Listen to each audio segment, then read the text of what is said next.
32 vers 20 tot 21. Hy was daar in die gevangenis, maar die Here was met Josef en hy het in sy troue liefde na hom uitgereik. Het jy ooit gevoel asof die wêreld teen jou is? Asof jy jou beste probeer, maar dinge wil net nie na jou kant toe gaan nie. Josef sou dalk ook so kon voel terwyl hy in die tronk was. Ten spyte daarvan dat Josef niks verkeerd gedoen het nie, is hy in 'n situasie waarin hy nie wil wees nie.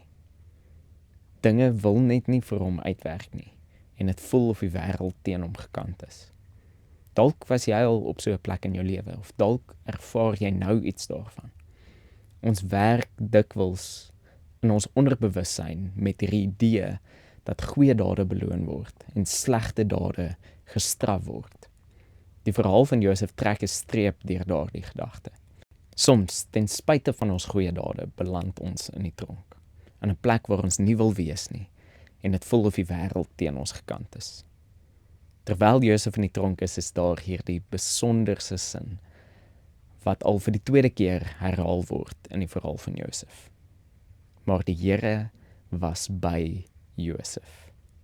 Die verhaal van Josef beloof nie dat ons geen teëspoed gaan ervaar wanneer ons doen wat die Here van ons vra nie. Inteendeel. Maar die verhaal van Josef herinner ons dat God teenwoordig is. Dat God by ons is, veral wanneer dit voel of die wêreld teen ons is. En dit maak die wêreld se verskil. Want, soos Paulus sê, as God vir ons is, wie kan dan teen ons wees? Wat beteken dit vir jou dat die Here by jou is? Raak vandag bewus van die Here se teenwoordigheid by jou en om jou.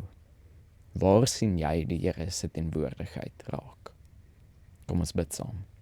Here, dankie dat ons kan weet dat U by ons is. Help ons om waar ook al ons is, met 'n bewustheid te leef dat U by ons is. Mag U ons gebruik om soos Josef 'n seën te wees vir die wêreld rondom ons, veral wanneer dit voel of die wêreld teen ons is. Amen.